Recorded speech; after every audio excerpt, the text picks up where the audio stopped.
Today we're going to talk about something that's on everyone's mind at some point or another. Life is short. But we've got a really powerful framework to help you make the most of it, a guide from your future self. Okay, I want you to do something for me right now. Just take a second and think back over the last 10 years of your life. Seriously, the triumphs, the challenges, where were you a decade ago? And where are you right now? Pretty crazy, right? It doesn't matter if you're a teenager or in your 80s. That feeling is almost always the same. It's like, whoosh, it's gone.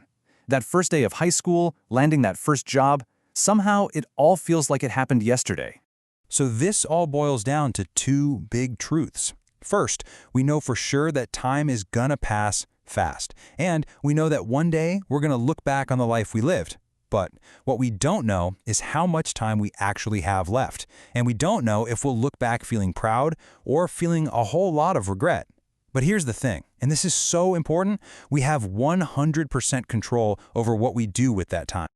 Okay, so how do we make sure we choose pride over regret? Well, that's what we're here for. We're going to unpack this really powerful mental tool that introduces you to a very special advisor, the 80-year-old version of you. It's called the regret minimization framework. And the idea is actually super simple, but wow, it's profound. Basically, when you're facing a huge decision, you just imagine yourself way in the future, and you ask for advice from the absolute wisest person you'll ever know, your 80-year-old self. So how do you actually do this? It's just 3 simple steps. First, you really picture your future self at 80. You know, wise, peaceful, they've seen it all.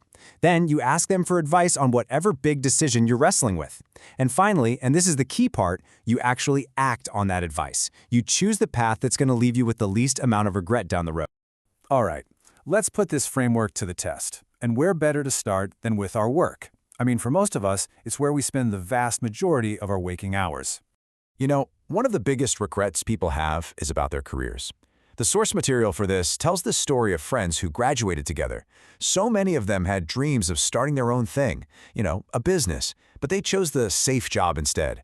They all told themselves, oh, I'll pursue my real passion later. But years went by, and for a lot of them, later just never showed up. So, the secret here is to completely reframe your goal.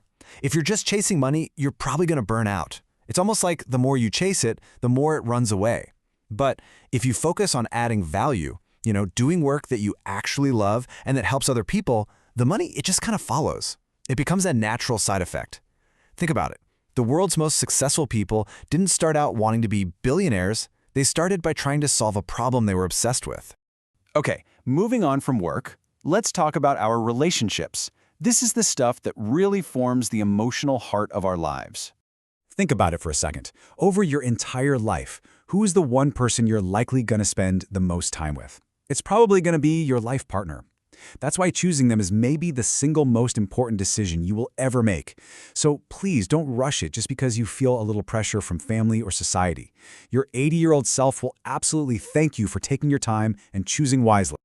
And hey, this isn't just about partners. It's about all the people we love. The author tells this really powerful story about losing his grandmother and just wishing he had said more. And how many of us can relate to that? We always think we have more time. We think we have all the time in the world, but we just don't. So tell people what they mean to you. Don't wait. Do it now. Part of cherishing the right connections also means knowing when to let go of the wrong ones. So often we hold on to toxic relationships just because we're scared of being alone. And when we do that, we devalue ourselves. But listen, letting go isn't failing. It's actually a huge act of self-respect. It's what makes room for healthy, positive connections to come into your life. All right, let's get to the foundation, the bedrock that everything else in your life is built on, your health. We've all heard this story, right?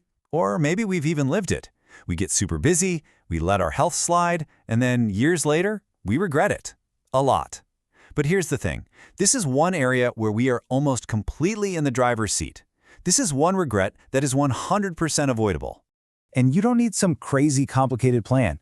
Your 80-year-old self isn't asking you to be a super athlete. They're just asking for a little consistency. Just move your body every day, even if it's only for a 10-minute walk. Drink more water, and try to eat clean food. Come on, deep down you already know what's good for you and what isn't. These tiny choices, they add up to a huge, huge impact over time. Okay, this brings us to our final section, And it's about the most important relationship you will ever have in your entire life. So, a minute ago I said your partner is the person you spend the most time with. But I'm about to contradict myself, because there's an even deeper truth here. From the second you are born until the moment you die, the one person who is with you always is you. So what's the ultimate way to avoid regret? It's simple. Live a life that is true to you. Not the life your parents want, or your friends want, or society tells you you should have. You have to understand your own desires, define your own code of right and wrong, and live the life that you truly want to live. And you know what the most beautiful, most empowering part of all this is? You don't have to wait. This isn't some 5-year plan. You can make this change. You can start consulting that wise 80-year-old version of yourself right now, in this very moment. So, I'm going to leave you with one final question to think about. It could be about your job, a relationship, your health, anything. What is one choice, just one, that you can make today that your 80-year-old self will look back on and just smile and be so, so proud of you for making?